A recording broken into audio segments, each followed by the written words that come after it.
আপনি কি জানেন একাদশী না করলে শাস্ত্রমতে আমরা অজান্তেই পাপের ভাগী হই, কিন্তু সঠিকভাবে করলে এর ফল অবিশ্বাস্য। ব্যাখ্যা: একাদশী হল চাঁদের একাদশ তিথি, মাসে 2 বার আসে। হিন্দু শাস্ত্র অনুযায়ী, বিশেষ করে পদ্মপুরাণ এবং স্কন্দপুরাণ, এখানে একাদশীর মাহাত্ম্য বিস্তারিতভাবে বলা হয়েছে।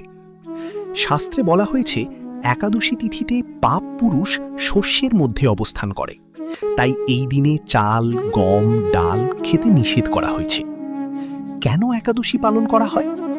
ভগবান শ্রীকৃষ্ণ ভগবদ্গীতাতে ইঙ্গিত দিয়েছেন, ইন্দ্রিয় নিয়ন্ত্রণ করলে মন শান্ত হয়, সংযমের মাধ্যমে আত্মা উন্নত হয়। একাদশী মূলত ইন্দ্রিয় সংযম, ভক্তি বৃদ্ধি পায়, পাপ থেকে মুক্তি। একাদশীতে কি খাওয়া যায়? শাস্ত্রসম্মত: ফল, দুধ, বাদাম, সাবুদানা, আলু, লবণ কম দিয়ে।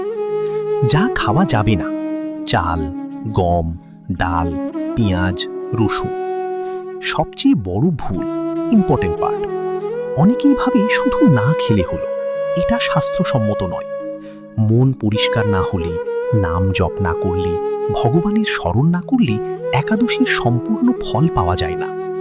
শাস্ত্রে বলা হয়েছে একাদশী পালন করলে মানুষের জীবনে শান্তি, সুখ ও ভক্তি বৃদ্ধি পায়। এটা শুধু উপবাস নয়, এটা আত্মার শুদ্ধি, এটা ভগবানের সাথে সংযোগ। আপনি কি সঠিকভাবে একাদশী পালন করেন?